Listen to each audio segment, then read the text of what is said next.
The community based intervention that address nutritional anaemia amongst adolescent. देखिए simple सा question यहां पर यह है कि जो कम्युनिटी बेस्ड इंटरवेंशन अपन देते हैं किसके लिए, स्पेशली जो एडोल्सेंट स्टेज होती है जनरली, मैंने कहा अपन मैटरनल हेल्थ पढ़ रहे हो, मैटरनल हेल्थ के अंदर एडोल्सेंट हेल्थ का काफी इंपॉर्टेंट होता है, काफी इंपॉर्टेंट होता है, एक काफी इंपॉर्टेंट स्टेज होती है, ठीक है। तो जनरली आपने देखा होगा एडोल्सेंट के अंदर एनीमिया की कंडीशन ज्यादा देखने को मिलती है। क्या देखने को मिलती है? एनीमिया की कंडीशन जनरली फ्रीक्वेंटली देखने को मिल सकती है, क्योंकि तो यहां पर लेडी को आयरन फोलिक एसिड की ज्यादा रिक्वायरमेंट होती है, क्योंकि मेंस्ट्रुअल पीरियड्स आते हैं, मंथली जो मेंस्ट्रुअल साइकिल चलती है उसके कारण से रिस्क रहता है यहां पर कि एनीमिया होने की संभावना होती है, तो काफी इंपॉर्टेंट है। तो यहां पर सिंपल सा यही कहा गया है कि कम्युनिटी बेस्ड जो इंटरवेंशन अपन अवेलेबल करवाते हैं, किसके लिए अवेलेबल करवाते हैं सर? एडोल्सेंट एज ग्रुप के लिए। क्यों करवाते हैं? कि उनमें न्यूट्रिशनल एनीमिया कोज नहीं हो। तो स्पेशली उसके अंदर फॉलोइंग ऑप्शन में से क्या करेक्ट होगा, स्पेशली उसमें फॉलोइंग ऑप्शन में से क्या करेक्ट आंसर होगा, आंसर आपको देना है। चलेगा, आंसर आपको देना है। पहला ऑप्शन यहां पर है AWC, सेकंड ऑप्शन है यहां पर NYKS, थर्ड ऑप्शन यहां पर AWC और फोर्थ ऑप्शन यहां पर WIFS। चलेगा, जल्दी से आपको आंसर बताना है क्या इसका करेक्ट आंसर होगा। Sorry, community based intervention that address the nutritional anaemia among the adolescent. Adolescent के अंदर जो एनीमिया होता है उसके रिगार्डेड अगर कम्युनिटी बेस्ड इंटरवेंशन की अपन बात करें तो उसके अकॉर्डिंग क्या ऑप्शन यहां पर करेक्ट होगा, क्या ऑप्शन यहां पर आपका करेक्ट होगा। चलेगा, इस क्वेश्चन का अगर बिल्कुल करेक्ट आंसर देखें तो ऑप्शन नंबर डी बिल्कुल करेक्ट आंसर होगा। ऑप्शन नंबर डी बिल्कुल करेक्ट आंसर होगा। क्या है option number D? Option number D है WIFS। WIFS मतलब क्या सर? WIFS मतलब होता है वीकली। WIFS मतलब होता है वीकली। क्या होता है? Weekly iron, weekly I for iron, weekly iron and F for folic acid. याद रखिएगा, इंपोर्टेंट है, नोट करते रहिएगा, नोट करते रहेगा, नोटबुक साथ में रखेगा। उसके अलावा S for supplement, S for supplement याद रखेगा। स्पीड से चल रहा हूं, स्पीड से कोशिश कर रहा हूं जल्दी से कवर हो जाए, ठीक है। तो यहां पर कम्युनिटी बेस्ड इंटरवेंशन की अगर अपन बात करें एडोल्सेंट एज ग्रुप में कि उसके अंदर जनरली एनीमिया देखने को मिलती है, तो यहां पर WIFS बिल्कुल करेक्ट आंसर होगा, क्योंकि यहां पर weekly iron and folic acid supplement provide किए जाते हैं। किसको? एडोल्सेंट एज ग्रुप को। किसको? एडोल्सेंट एज ग्रुप को, ताकि उसको एनीमिया से बचाया जा सके, यानी एनीमिया के रिगार्डेड प्रिवेंशन के लिए ये इंक्लूड किया जाता है, ठीक है। याद रखिएगा, इंपॉर्टेंट क्वेश्चन है। चलेगा, आगे बढ़ते हैं नेक्स्ट क्वेश्चन पर। नेक्स्ट क्वेश्चन आपके सामने काफी इंपॉर्टेंट है, देखिएगा काफी इंपॉर्टेंट है, और आई थिंक आपके एग्जाम में 101% आपके एग्जाम में पूछा जा सकता है, क्योंकि काफी इंपॉर्टेंट क्वेश्चन है। क्वेश्चन क्या कहता है समझते हैं। Supervise administration of weekly iron and folic acid supplement. देखिए क्वेश्चन सिंपल सा यहां पर ये कहा जा रहा है सुपरवाइज एडमिनिस्ट्रेशन, यानी एडमिनिस्ट्रेशन को अपन को सुपरवाइज करना है, या एडमिनिस्ट्रेशन आप कर रहे हो मान के चलेगा weekly iron and folic acid supplement, weekly iron and folic acid supplement, जो कि अभी जस्ट थोड़ी देर पहले अपन ने पढ़ा। यानी एडोल्सेंट एज ग्रुप को एनीमिया से बचाने के लिए, एनीमिया के रिगार्डेड प्रिवेंशन के लिए उसको WIFS प्रोवाइड किया जाता है, यानी weekly iron and folic acid supplement provide किए जाते हैं। तो वो कितने अमाउंट में प्रोवाइड किए जाते हैं ये आपको बताना है। क्वेश्चन समझ में आया क्या कह रहा हूं मैं? बिल्कुल वही है कि हम वीकली एक एडोल्सेंट एज ग्रुप के अंदर weekly iron and folic acid supplement provide करते हैं किसी एडोल्सेंट एज ग्रुप की लेडीज को, एडोल्सेंट एज ग्रुप की गर्ल्स को, तो उनको कितना iron and folic acid supplement provide किया जाता है स्पेशली। ऑप्शन के अकॉर्डिंग आंसर आपको देना। पहला ऑप्शन यहां पर है, देखिएगा 50 mg आयरन एलिमेंटल आयरन, ठीक है, 50 mg तो एलिमेंटल आयरन और 100 माइक्रोग्राम यहां पर फोलिक एसिड। सेकेंड ऑप्शन है यहां पर 100 mg एलिमेंटल आयरन और 300 microgram folic acid. Third option की बात करें तो 100 mg तो एलिमेंटल आयरन और 500 microgram folic acid. D option है यहां पर 200 mg एलिमेंटल आयरन और 350 माइक्रोग्राम फोलिक एसिड। चलेगा, आंसर आपको देना है फटाफट से, क्या इसका करेक्ट आंसर है। Most most most important question है, आपके एग्जाम में एज इट इज पूछा जा सकता है कि जो weekly iron and folic acid supplement अपने देते हैं एडोल्ट एज ग्रुप को, वो कितना देते हैं, आंसर आपको देना है फटाफट से, क्या इसका करेक्ट आंसर है। I think previously question paper जो हो चुके हैं इग्नू यूनिवर्सिटी में, वहां पर ऐसा क्वेश्चन पूछा हुआ है, ठीक है, तो आपको याद होना चाहिए। चलेगा, इस क्वेश्चन का राइट आंसर आप बता दीजिएगा, फिर आगे बढ़ेंगे अपन नेक्स्ट क्वेश्चन पर। चलेगा, यहां पर अगर बात करते हैं अपन, यहां पर अगर बात करते हैं तो ऑप्शन नंबर थर्ड, यहां पर ऑप्शन नंबर सी यहां पर बिल्कुल करेक्ट आंसर है। ऑप्शन नंबर सी यहां पर बिल्कुल करेक्ट आंसर है। अगर weekly iron and folic acid की बात करें तो एलिमेंटल आयरन प्रोवाइड करते हैं अपन एडोल्सेंट एज ग्रुप को, कितना 100 mg, 100 mg प्रोवाइड करते हैं एलिमेंटल आयरन। याद रहे, इंपोर्टेंट क्वेश्चन है, इंपोर्टेंट क्वेश्चन है, कितना एलिमेंटल आयरन प्रोवाइड करते हैं, 100 mg प्रोवाइड करते हैं। अगर फोलिक एसिड की बात करें, फोलिक एसिड की बात करें तो कितना प्रोवाइड करते हैं, 500 माइक्रोग्राम प्रोवाइड करते हैं। कितना, 500 माइक्रोग्राम। याद कर लीजिएगा, याद रख लीजिएगा, याद होना चाहिए, ठीक है। तो कितना, 100 ग्राम, 100 mg तो यहां पर 100 mg तो यहां पर एलिमेंटल आयरन प्रोवाइड किया जाता है, और 500 माइक्रोग्राम, याद रखेगा माइक्रोग्राम की बात कर रहा हूं, अगर यहां पर mg की बात करेंगे तो फिर गलत हो जाएगा, माइक्रोग्राम फोलिक एसिड यहां पर प्रोवाइड किया जाता है एक एडोल्सेंट एज ग्रुप को। याद रहे, रट लीजिएगा, भेजे में बिठा लीजिएगा, क्वेश्चन आपके एग्जाम में पूछा जा सकता है, भूलना नहीं है। चलेगा, तो आगे बढ़ता हूं मैं नेक्स्ट क्वेश्चन पर।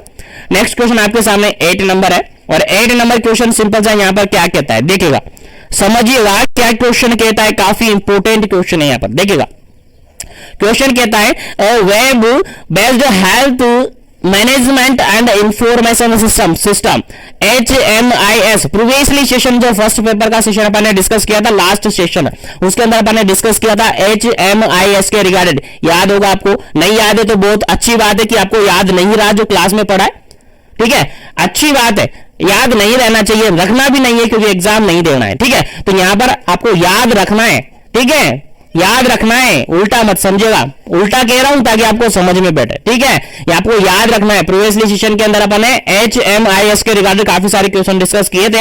यहां पर एक क्वेश्चन एक बार फिर से बन के आता है और इंपोर्टेंट है आपके एग्जाम पॉइंट ऑफ व्यू से, और जो भी डाटाज मैं बता रहा हूं बिल्कुल आपके मॉड्यूल्स के बता रहा हूं, बिल्कुल कंफ्यूजन बिल्कुल भी नहीं रहना है। अगर आपको लगता है कि नहीं हमें कंपेटिटिव एग्जाम्स की तरीके से आंसर चाहिए, तो कंपेटिटिव एग्जाम्स की तरीके से यूनिवर्सिटी आपका आंसर नहीं मानेगी, आपके मॉड्यूल्स को उठाकर देखेगा, आपके मॉड्यूल्स के अंदर जो आंसर है वही है, और वो गलत नहीं है, वो गलत नहीं है, डाटा चेंजेज हो सकते हैं, गलत नहीं है, एग्जैक्ट गलत नहीं कह सकते अपन उसको, ठीक है, ध्यान रहे, ठीक है। चलेगा, इस 8 नंबर क्वेश्चन का आंसर ये पूछा गया है कि जो HMIS जो है यानी हेल्थ मैनेजमेंट इंफॉर्मेशन सिस्टम है, वो कब इनिशिएटेड हुआ था, कब स्टार्ट हुआ था, एक्चुअली में क्वेश्चन ये पूछा है। चलेगा, अब आपको आंसर बताना है क्या इसका करेक्ट आंसर होगा। उम्मीद है सभी को याद होगा, जिसको याद नहीं है वो याद रख लीजिएगा, जिसको याद नहीं है वो याद रख लीजिएगा, क्योंकि काफी इंपोर्टेंट है इसके रिगार्डेड। प्रीवियसली एग्जाम पेपर के अंदर क्वेश्चन आया हुआ है, प्रीवियसली एग्जाम पेपर के अंदर क्वेश्चन आया हुआ है।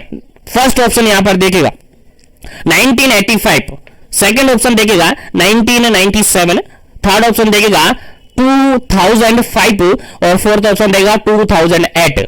चलेगा, आंसर बताएगा 1985, 1997 और 2005 और 2008। चलेगा, आंसर आपको बताना है HMIS कब इनिशिएट हुआ था। चलेगा, आंसर आपका क्या होगा, फटाफट से आंसर दीजिएगा, और इसके रिगार्डेड अलग से कुछ डाटा है जो भी मैं यहां पर आपको क्लियर करवा दूंगा, क्योंकि यहां से आपको प्रीवियसली एग्जाम में क्वेश्चन पूछा हुआ है। चलेगा, यहां पर 8 नंबर का क्वेश्चन है, वो क्या कहता है कि जो HMIS है हेल्थ मैनेजमेंट इंफॉर्मेशन सिस्टम है, कब स्टार्ट हुआ था, तो आपका आंसर जाएगा सर ऑप्शन नंबर डी। क्या जाएगा जी, ऑप्शन नंबर डी बिल्कुल करेक्ट आंसर जाएगा। 2008 के अंदर ये सिस्टम स्टार्ट कर दिया गया था, ठीक है, याद रखेगा। HMIS जो सिस्टम है, हेल्थ मैनेजमेंट इंफॉर्मेशन सिस्टम है, 2008 के अंदर स्टार्ट कर दिया गया था, और इसके अंदर कुछ क्राइटेरिया वगैरह फिक्स कर दिया गया था, कुछ क्राइटेरिया फिक्स किया गया था, जिसके अंदर अगर अपन बात करें क्राइटेरिया की, तो अलग अलग कलर कोडिंग भी यहां पर परफॉर्मेंस को देखते हुए दिए थे। अलग अलग कलर कोडिंग में यहां डिवाइडेड कर दिया जाता है, अलग अलग कलर कोड में यहां क्या कर दिया जाता है, क्या क्या कर दिया जाता है, डैशबोर्ड बनाकर अलग अलग कलर कोड में यहां पर कंडीशन को क्या कर दिया जाता है, उनकी परफॉर्मेंस को डिवाइड कर दिया जाता है। जहां पर बेसिकली अगर बात करें तो 4 कलर कोड रखे जाते हैं। जहां पर बेसिकली अगर अपन बात करें तो 4 कलर कोड रखे जाते हैं। यहां पर याद रखिएगा, परफॉर्मेंस बेस्ड पर क्वेश्चन आया हुआ है, अभी बताऊंगा कहां से क्वेश्चन आया हुआ है। 4 कलर कोड स्पेशली रखे गए हैं, जिसके अंदर ग्रीन कलर कोड है, जिसके अंदर आपका येलो कलर कोड है, जिसके अंदर आपका पिंक कलर कोड है, पिंक, या फिर इसको आप जनरली बेबी पिंक कह सकते हैं। कौन सा पिंक, बेबी पिंक कलर।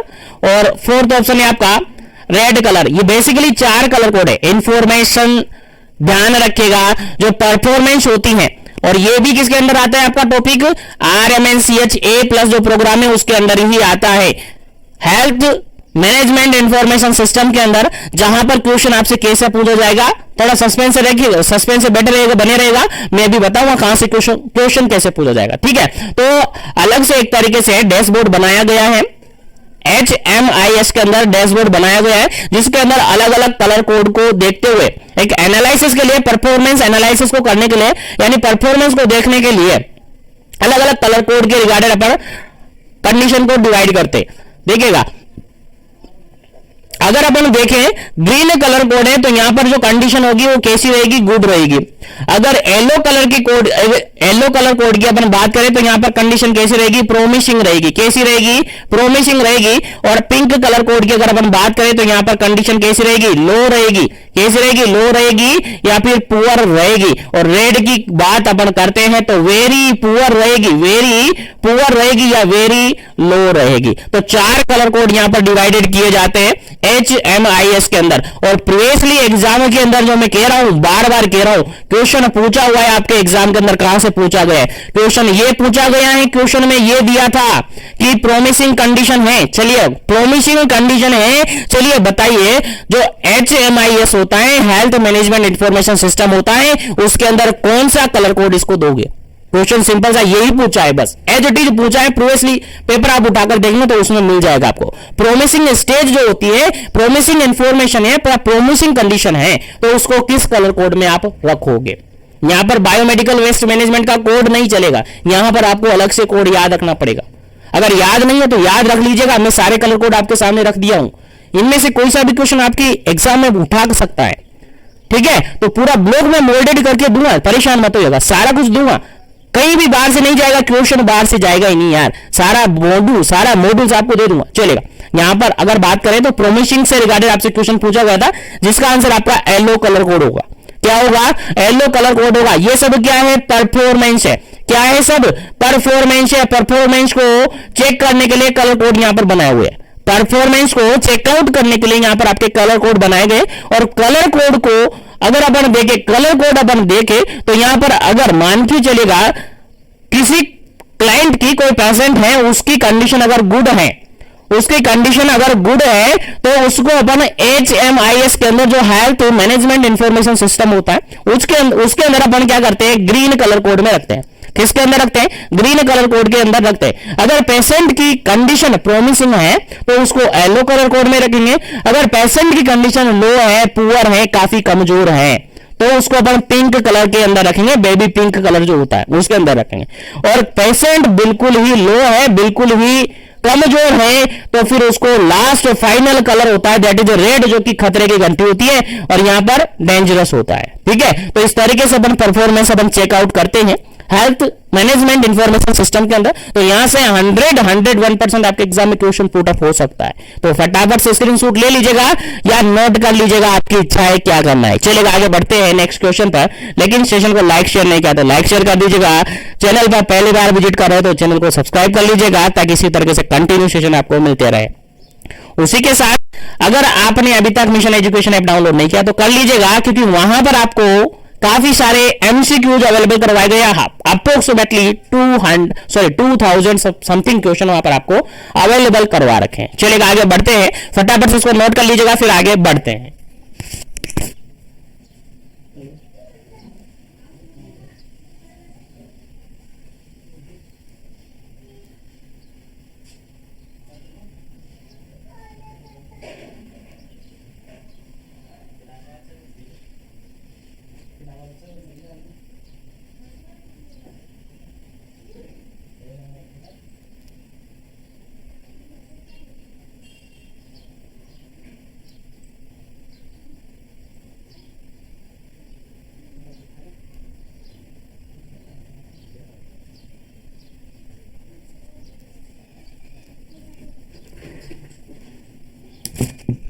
हाँ, तो उम्मीद है ये कलर कोड आपको याद रहेंगे और याद रखने हैं आपको, ठीक है। बिल्कुल काफी इंपोर्टेंट क्वेश्चन है आपके एग्जाम पॉइंट ऑफ व्यू से।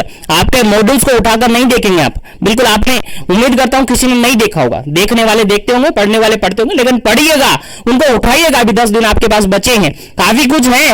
वैसे तो मैं सब कुछ दे रहा हूं, लेकिन आपको भी उठाना पड़ेगा।